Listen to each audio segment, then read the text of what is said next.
The college baseball experience on the Sports Gambling Podcast Network is brought to you by Underdog Fantasy. You can win up to 325 times your entry with their new Pick 8. Sign up now with the promo code TCESGPN to claim your special pick plus first-time deposit offer up to $250 in bonus cash.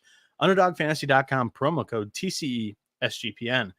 We're also brought to you by Rhythm. Get the best data-driven props and picks from Rhythm. Claim your 7-day free trial today by going to sportsgamblingpodcast.com/rhythm.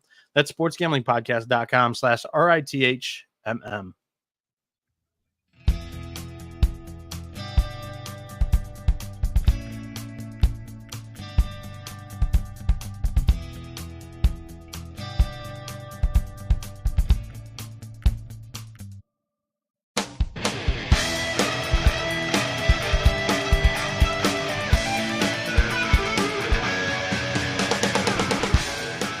And it is showtime once again here back on the college baseball experience. What's going on, everybody? My name is Noah Bieniek, aka the host today, aka 77. And opening day of the College World Series did not disappoint. What's up, Matt Beard, buddy of Spittin' Seeds? Are you in Omaha? Let me know if you are. I'm just curious, honestly, because I saw Beaver in one of Jack DeLongshaw's videos earlier on Twitter. Shout out to you guys doing the dang thing still. And shout out to Jack. He's killing it. Content world over there in Omaha. Yeah, it's just an amazing time of the year. Matt's like, yes, we are. Yeah, shout out to you, dude, tuning into the show. I appreciate it. Get a Jello shot for me. I was trying to figure out what I should say. Grab a Jello shot for me. Put it on Kentucky. Let's go, Cats. First time out there. Have an experience. So yeah, what's going on? I mean, this is an amazing opening day. We had 2 walk-offs in the matter of 7 hours today, with Virginia and North Carolina opening it out in a low-scoring battle, where Ivan Blanco had dealt his way through, I think it was 7 innings, and then they get in. North Carolina finally gets into that Virginia bullpen, like kind of how I thought the game would go a little bit earlier in it, but that one didn't quite go to the handicap that I gave out, but we still were able to get that one across with a walk-off. Jason DeCaro pitched pretty well. Not pretty well. He pitched pretty good. And Dalton Pence came in, pitched great out of relief for North Carolina. Both Pence and Poston looked pretty good. That bullpen looks solid. And Virginia, the big decision of the game was, you've got a runner on second after a pinch hit double to lead off the game, or to lead off the 9th inning, the bottom of the 9th. Jackson Vandenbrake, by the way, a senior who hasn't really played much this season, steps up off the bench with the stick, delivers. He's standing on second base, nobody out. North Carolina is able to get the bunt down. Then the first attempt to try to score him was a no-go. Vance Honeycutt steps up to the plate. Do you walk him? You got 1 out, 2 bases open, first and second base. And, this is a guy that's already got a couple of magical moments in the postseason already. And, next up is Casey Cook, who's 3 for 4 on the game with 2 doubles. Do you face him? Or you could have, and this is the option that I would have done, and I tweeted it out as it went, intentionally walk both of them. They're 2 best hitters and 2 hottest hitters currently, and get to Parks Harbor. That's probably the route that I would have went to. But, my dad, also former baseball coach himself, goes, it's really a lose-lose situation, because now you're walking 2 guys to get to the 3-hitter, and he's a 3-hitter for the reason on the 4th-ranked team in the country. So, yeah, that was just a lose-lose situation. North Carolina, Virginia decides to go with a matchup that they thought they had against Vance Honeycutt. Yes, that's the reasoning that Brian O'Connor gave in the post-gamer presser, and obviously it didn't work out. It was a rope off the bat of Honeycutt. He knew it as soon as he hit it, that he put it in between the third base shortstop hole. North Carolina walks that game off.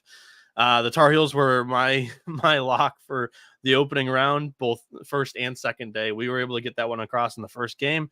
That one felt amazing. So the Tar Heels, they're 1-0. They're going to be playing the Tennessee Volunteers, who this game was a wild ride, roller coaster up and down throughout. Matt Beard in here, he comments sloppy game, talking about Tennessee, Florida State. Brandon wants to know why you hate UT since you bet against them. So I'll explain it. The Tuesday show, when we got the opening lines from FanDuel, plus 180 was on Florida State. And I was like, there's no way this is sticking around. Plus, FanDuel had not been the originator throughout the entire season. So I knew this game should have been tighter than it was with Arnold on the mound. So I gave out Florida State on Tuesday, knowing, and I think I even maybe said that I would get on a money line parlay and try to just a sumo come out with profit. And that's what happened because DraftKings puts the line out much shorter. People are betting Florida State still, so the line kept creeping down. And then last night on our show, I gave out my official play the Tennessee money line and the Texas A&M money line or the North Carolina money line. If it was Texas A&M North Carolina, that came through. But I'm personally on if it was Tennessee North Carolina, that came through. Personally, I'm on the Tennessee Texas A&M money line. And I did not really hear the news of Ryan Prager that I was hoping for this morning. So that was a bit unfortunate. But either way, still have to feel all right about A&M being a slight favorite over Florida tomorrow. But so I'm sitting on a moneyline parlay with the Volunteers currently. And so the Florida State was plus 180. The moneyline parlay was plus 136. I'm going to win a unit on it, and I didn't put more than a unit on either play. So I'm going to come out plus money on that decision. So that was kind of the explanation that I had for that. But I mean, the official pick that I wrote up was Florida State just because of the plus money, and I gave it out on Tuesday. So I wasn't going to back off of that pick. So I wrote about, how if Florida State's able to scratch across a run or two on Chris Stamos, they've got a chance to win this game. I was expecting a low scoring game. Once again, the handicap completely fell through. Stamos did give up that one run, looked pretty shaky early, only threw 8 pitches. He got pulled immediately after that short leash. Causey comes in. It was not one of his best days for sure. And Florida State, I tweeted out after Florida. Okay. It was, and kind of like my analysis here, sloppy, like Matt Beard said, it was a sloppy game. A lot of mental mistakes in this one. We had a runner miss a bag. We had a couple of defensive miscues.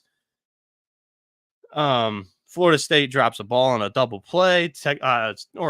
Tennessee drops a ball on a double play. Florida State's able to extend an inning. They put up 6 runs in the third after the top of the third when Tennessee scored 3 runs. And I tweeted out, thanks for coming out, Florida State, after they just had all their blunders early. And so I tweeted that. So a couple of people were in my mentions. They're tagging Quentin Mills because he's the king of the anti-reverse jinx. And I wasn't even trying to do that. I was just saying sayonara Florida State. Like, he just blew any chance of keeping this one close because I was not expecting Causey to have the third inning that he did. And then he did. Florida State's leading for about 5 2/3 innings, whatever that math comes out to. And Tennessee's able to rally. They put up a couple of runs late in the late innings. Once they got, honestly, they didn't have too much trouble with Jamie Arnold either. They scratched across, I think it was 6 runs on Arnold, which was one of his worst starts of the season too. He just didn't have it with the slider today. The fastball looked all right. He found the changeup in the middle of the game, like Link Jared said in the presser, and he got hit pretty good by Tennessee. I mean, that's to be expected. They're the number 1 team in the country for a reason. But Tennessee really got to that pen. Brennan Oxford comes in. He goes good for about an inning and 2/3. Then late in the 8th, I think Tennessee scratched across a couple. And then the big moments were in the 9th. I kind of blew through in the 6th inning, Christian Moore hits the second ever cycle in the College World Series. Like, this game had it all. It was all over the place. And it was a 12-11 final. Tennessee walks it off in the 9th inning. We had 2 walk-offs today. From my point of view, watching at home, of course, I'm not in Omaha, not with the 23,000 or whatever it was today. Just the amazing attendance. However, live, I thought it was close. I thought it was like one of those choppy swings where, the swing pullback was really exaggerated to get that call. He ends up getting the call. I'm talking about Blake Burke and his check swing. And even on ESPN, they showed it real time. It didn't look like it was drastic. And then everybody's posting the still shot, and it's clearly a swing. But you can't get that still shot in the moment. It's just a tough missed call by an umpire. And I posted the video from Link Jarrett's presser on his comments about it. Nobody actually officially asked him about the dang thing. I mean, I put in the tweet failure. Like, even if he mentions, or he didn't even directly mention it, he was just talking about how he's standing 90 feet away from the field, and he can't really tell. He was insinuating that he's talking about that play, but you didn't get an official quote. That's a failure by everybody in that media room. In my opinion, I'll hold that to them. Just to see what Jarrett would have said after that, because you look on social media, it is all over the feed, all up and down my feed. All I see is the check swing. I'm a reason or a source of that too. A couple of my posts have been about that, but I don't know if it was a great game. It was definitely sloppy is a great term, but it had it all. Offensive talent. The pitching wasn't really there, so I wouldn't say it had it all, but clutch moments both in the field. There were a couple. There are also a couple of errors, which you'll get that in college baseball games. I mean, it was an entertaining game to say the least. I was entertained by the 12-11 showcase that we saw in Omaha in game 2 under the bright lights. That was the one that I had circled coming into the entire event. I thought Jamie Arnold against the Tennessee lineup would be tremendous, a tremendous matchup. You got probably the best pitcher in this year's field up against probably the best offense in this year's field. And the offense delivered. I mean, Arnold toughed it out. He grinded for, I think it was 6 innings of that game. But, kudos to Tennessee for, not giving up. And there was a good quote, good moment from that game. Christian Moore, who had hit the cycle already in this game through 6 innings, he's up in the 9th inning with 2 outs. It's a 2-2 count or a 1-2 count. He was just beat on a fastball, got a piece of it, fouled it off. And then ESPN cameras catch him saying, let's fight on it. And, he sparks the 2-batter rally. He gets on. Then he takes second. So it's second and third. Blake Burke up the bat. He battles through a 2-strike count, absolutely blistered a ball right back up the middle, almost killed Oxford, through a lefty-lefty matchup, no less. And that was impressive in itself. But he scores the 2 tying runs, and then you get the walk-off there at the end. It was Florida State was a pitch away from winning that game, so that really sucks for the Seminoles. That's a tortured fan base. I mean, a hell of a calendar year to be left out of a college football playoff because your quarterback's hurt, not because you didn't earn it on the field, because you had an undefeated record, and then to miss the strike call there. That's tough. Ghost Dad in the YouTube chat saying, if today's games are any indicator of how it's going to be this year, we're in for a treat. Christian Noonan says, let's go Pack. Let's take it down Big Blue tomorrow, or let's take down Big Blue tomorrow. If our bats are still hitting, we have a chance. We need game 1. Durko Gaming says, can't believe Florida State blew it. I don't know if they blew it. I mean, Link Jared in the postgamer said they didn't do enough to create separation in that game. That's what he that was his spin on it. They needed to create more separation. In college baseball, you like to think if you score 12 runs, you're able to, or if you score 11 runs, you're able to win the game. But unfortunately, that was not the case for the Seminoles today. If you're wondering why the late start happened, throughout the College World Series, I like to bring on guests. The guest today sent me a picture of his bathroom pipe bursting. Like the pipe was broken, water all over the place. And he said, give me a few.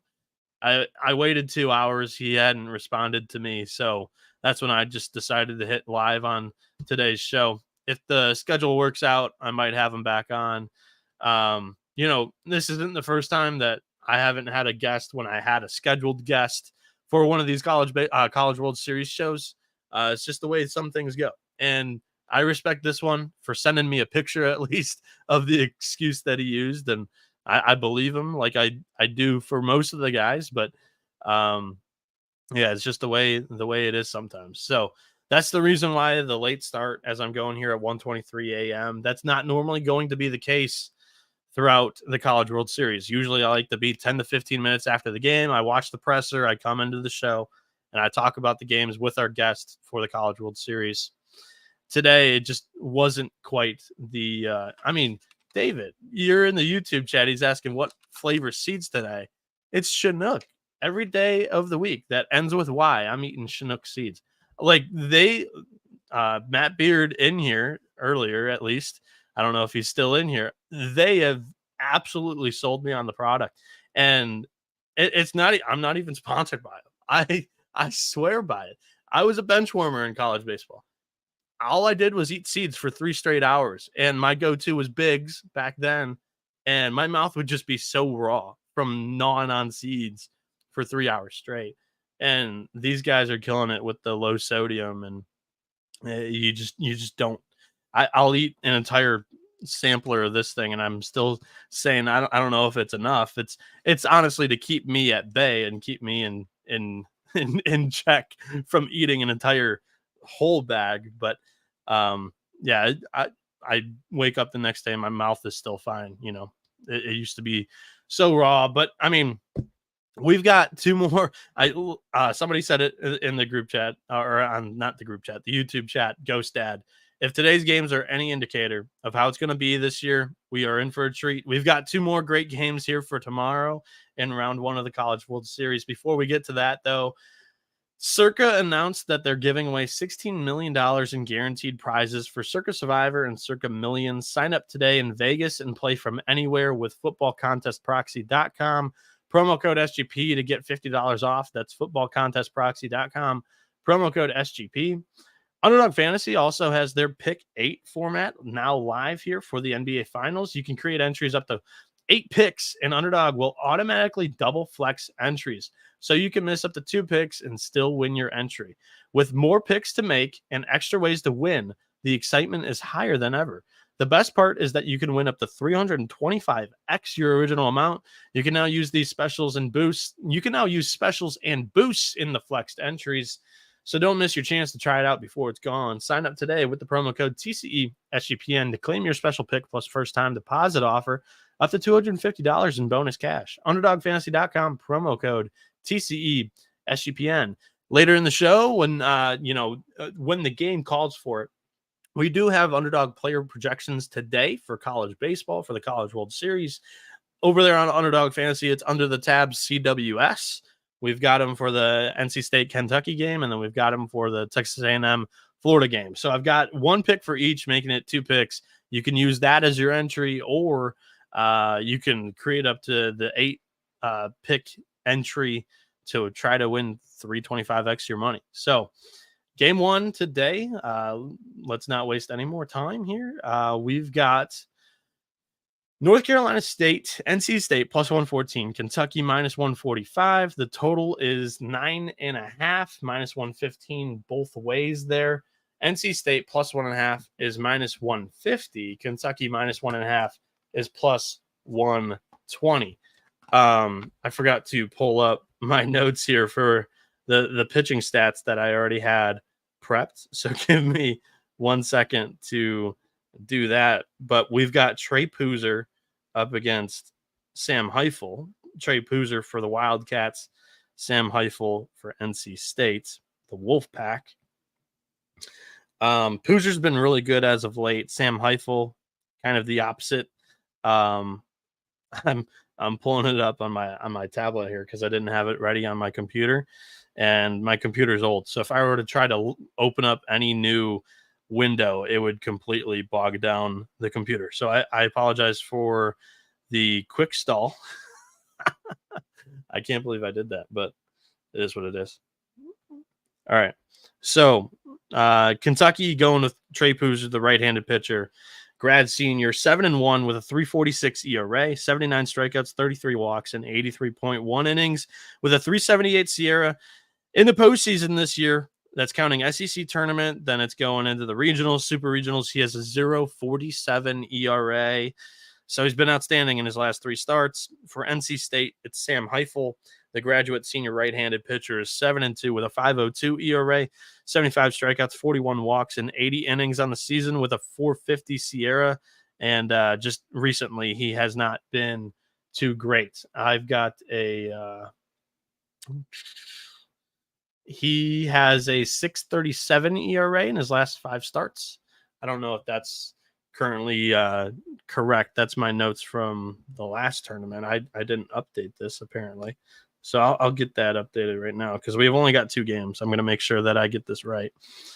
Now you get to see me pull out my handy dandy calculator to handicap this one with my own 2 fingers. Because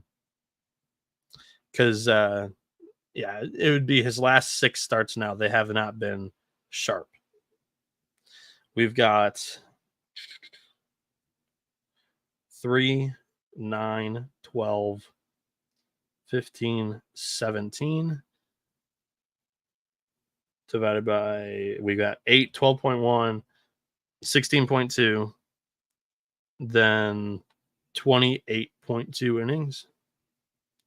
He has a 5.35 ERA in his last 6 starts. So not sharp. It's, for an ace of a team, it's not good, especially going up against Poozer, who's been dealing lately. However, it's not the worst thing in the world, and the bullpen's actually really solid for NC State. We've talked about it a lot in our preview shows, and every radio hit that I've done, I've talked about it. But this bullpen, NC State as a team is 16-5 in the last 21 games.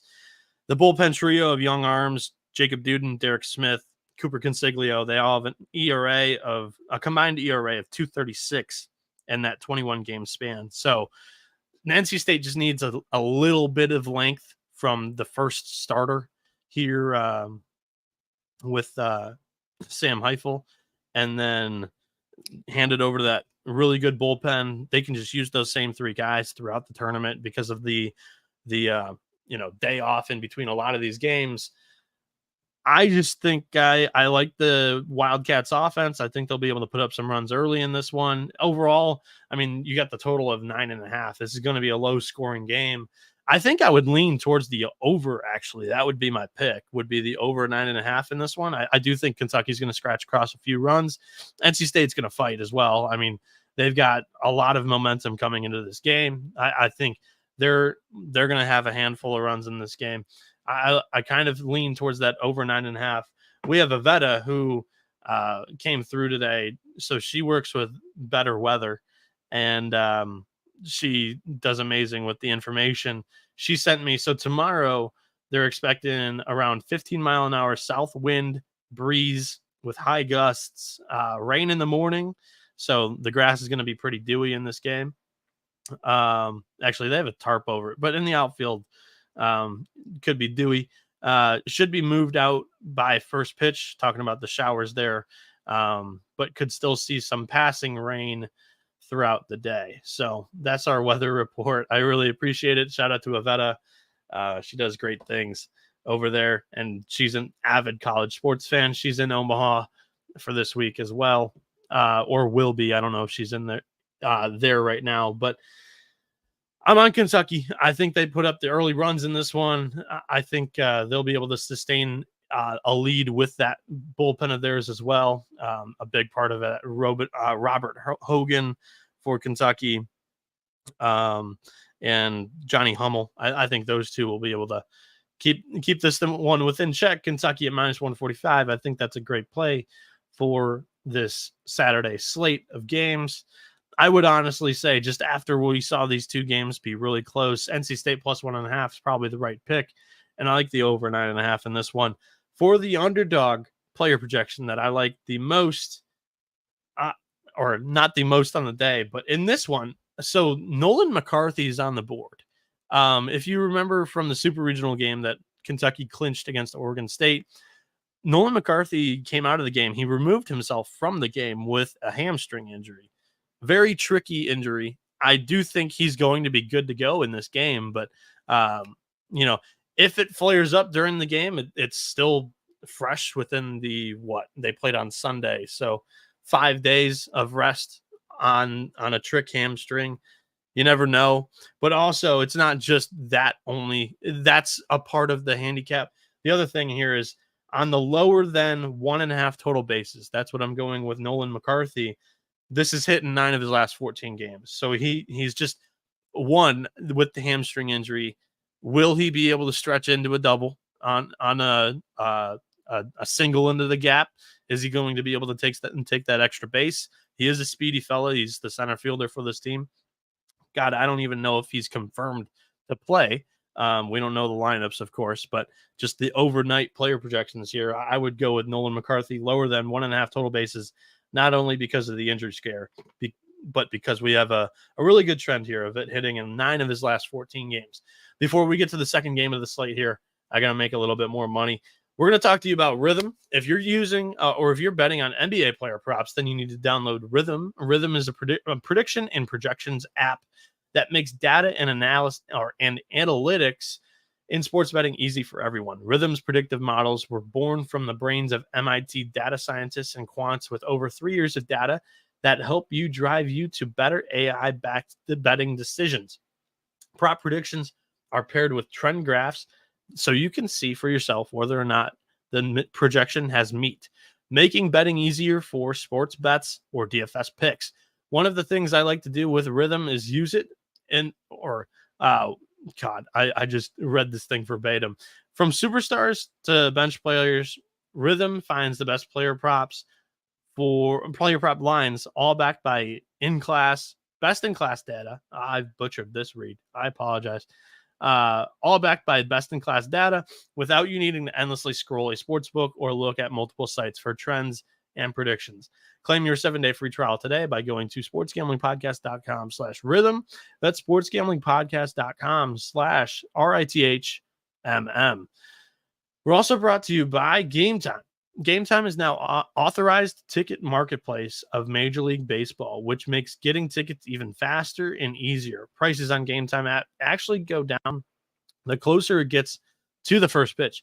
With killer last-minute deals, all-in prices, views from your seat, and the lowest price guarantee, Game Time takes the guesswork out of buying MLB tickets. Personally, I've used Game Time app to go see Jack Leiter's debut when he was pitching in Detroit against the Tigers here, my hometown team. That was about 2 months ago now. But you can use Game Time today or throughout this 2-week span here, the 10 days now, 10 days left of the College World Series. You can use Game Time to get yourself some College World Series tickets if you are in the vicinity of Omaha, or you can use it for concerts, comedy, theater. You can save even more with exclusive in-app deals on select seats ahead of the game or event. You can get a panoramic view of your seat in the app before you buy it, and the lowest price guarantee on Game Time will credit you 110% the difference if you can find something better on the marketplace. So take the guesswork out of buying tickets with Game Time. Download the Game Time app, create an account, use the code CFBX for $20 off your first purchase. Terms apply. Again, create an account and redeem code CFBX for $20 off. Download the Game Time app today. Last minute tickets, lowest price guaranteed. Okay, we are back. We are home free here on the College Baseball Experience. the 7 o'clock game, the 7 p.m. game, the night matinee, the marquee matchup of the day, the two bigger brands, I would say. I think the two larger fan bases in Omaha might be NC State and Kentucky here. The Spittin' Seeds guys, if they're in the chat, could correct me on their read currently in Omaha. But Florida and Texas A&M. A&M is now minus 160. We saw this thing open at minus 215 over on FanDuel on Tuesday. DraftKings opens it at minus 210, I believe it was. It's continued to get bet down because of the Braden Montgomery injury, because of Shane Sadeo shouldn't have played a huge impact, but just a lot of people believe that this Texas A&M team is pretty banged up. And now, after the news that they're starting Justin Lamkin,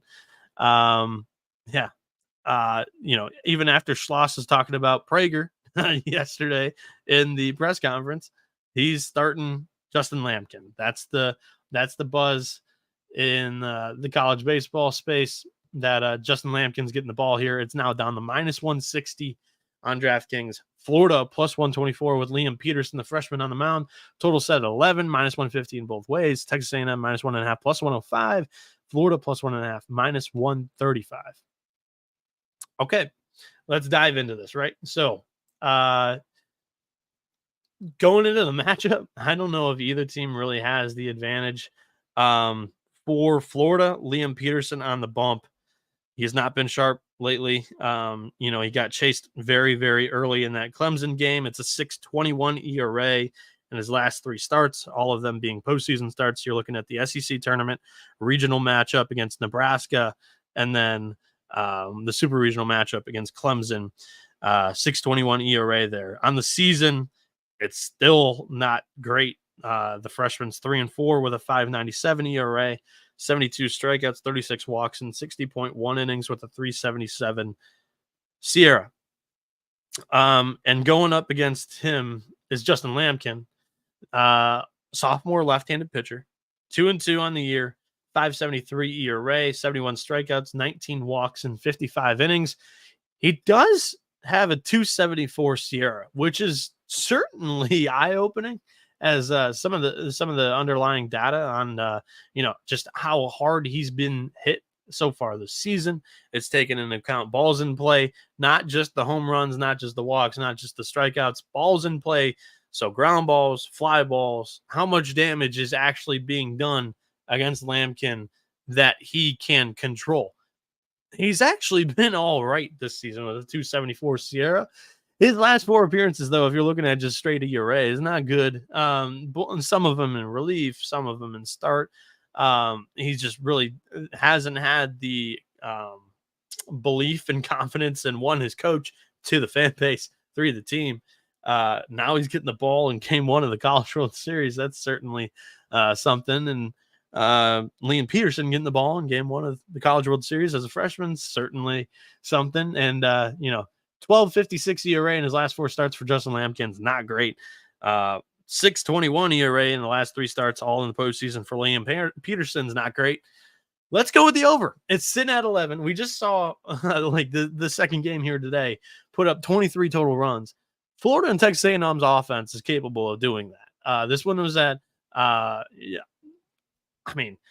you look at this Texas A&M lineup. A lot of people are giving it or knocking it right now because they're without Braden Montgomery. The replacement's Caden Kent, the son of Jeff Kent, a former MLB MVP. And Caden Kent, not just with the name, he went out there and hit a grand slam against Oregon. Yes, Oregon probably lost the game more than Texas A&M won the game, but he still went out and hit an absolute bomb. This kid's still going to be able to play. A&M's lineup's going to pick up kind of right where they left off, in my opinion. Florida's going to be able to put up some runs too early, I think, against Lamkin. For me, it's going to go to the bullpens. That's the handicap here. Brandon Neely's been super solid as of late. Here in the NCAA tournament, he's got 1.69 ERA in 4 appearances. But the Florida bullpen overall below average with the 5.69 weekend, a 5.76 weekend ERA for the Gators bullpen. Texas A&M bullpen is 4th best in the country. I believe that's the stat. they've been great, and they've got Evan Ashenbeck, who's up for the Stopper of the Year award, probably the favorite to win it. Chris Cortez has outstanding stuff, can run it up there into the triple digits. Chris Cortez has 89 strikeouts and 57.1 innings. He's probably going to be the guy you see here in long relief after Lamkin. Ashenbeck going to come in for the leverage late innings here. He's got a 1.66 ERA on the season. I think A&M's got the pitching to be able to take care of this game. If you didn't have this one prior to it dropping to minus 160 is now bettable, but I think you can get just inside the correlation of the over 11 with Texas A&M putting up a fair share of runs, and also Lamkin probably allowing a few runs early in the game. You could get that over 11 and it just correlates, and you can get a minus 115 instead of a minus 160. In my opinion, that's just how I'm going to play it. So I like the over 11. I like the minus 160. And with the over, I'm also going to lean towards Texas A&M winning this game by more than 1.5 runs. So give me the minus 1.5 on A&M there at plus 105. To finish this one out, we've got a player projection here that I'm going to give out. 2 plays for underdog fantasy that you can put into a pick'em entry. You could play it up to 8 picks. You can just play these 2 picks. The second pick here is going to be my guy, Ted Burton, the transfer from Michigan. Higher than 2.5 hits, runs, and RBIs. This is hitting 4 of his last 6 games, 5 of his last 8 games. He's moved up in the batting order because of that Montgomery injury. And I just think that this lineup's going to pick up right where they left off. And a game that I think is going to have a high total. Give me a higher than player projection favoring some offense here. Higher than 2.5 hits, runs, and RBI for Ted Burton of Texas A&M right there in the middle of the lineup. That's going to do it for today's show. The 2 bets that I would recommend for this slate of games, I should say. I like the over 11 most for Florida A&M. That's my favorite bet here for this Saturday slate. I also would say Texas A&M minus 160 is my second favorite pick of this Saturday slate. Then I would probably go to like a Kentucky minus 145 or an NC State plus 1.5, depending on which way you kind of lean in that pretty close to a 50-50 game overall. So I'm going with Wildcats in that one, with Trey Poozer on the mound, who's been outstanding. I'm going to elect to go with the better starting pitcher rather than the better bullpen. So give me the Kentucky Cats. That's going to be the third pick that I ultimately play. Just looking for some action here with 2 games left on the next 10 slates. We've only got 2 games left for actually doing the math in my head, 3 more days. So yeah, after 3 more days, we've only got 1 game a day from there on out, I believe. Unless bracket, I forget if with this new format, bracket 2 might be converging with bracket 1 on Tuesday, Wednesday next week. That might be the case, actually. So fingers crossed for 2 game slates still, but not many more days of betting college baseball. Looking for action. Those were my 3 favorite picks here. The underdog pick'em entry, Ted Burton, higher than 2.5 hits, runs, and RBIs. Hits 4 in his last 6 games, 5 of his last 8. Nolan McCarthy of Kentucky, hamstring issue for the center fielder there. He does have some speed, but we're going with the lower than 1.5 total bases. He's only had 5 days of rest here. It's hit 9 of his last 14 games anyways. So just that whole injury scare is giving me a little bit more confidence to take the lower than 1.5 total bases on McCarthy there. Thank you all for tuning in. We had over 190 of you tuning in across all platforms, currently over 35 on YouTube, and it's 1:45 a.m. Really appreciate you all tuning in here. 1:45 a.m. Eastern time, 12:45 Central time for all the Omaha people out there. So I really appreciate all you guys tuning in to today's episode of the College Baseball Experience. You've been experiencing the better side of college baseball with the College Baseball Experience. Adios, amigos.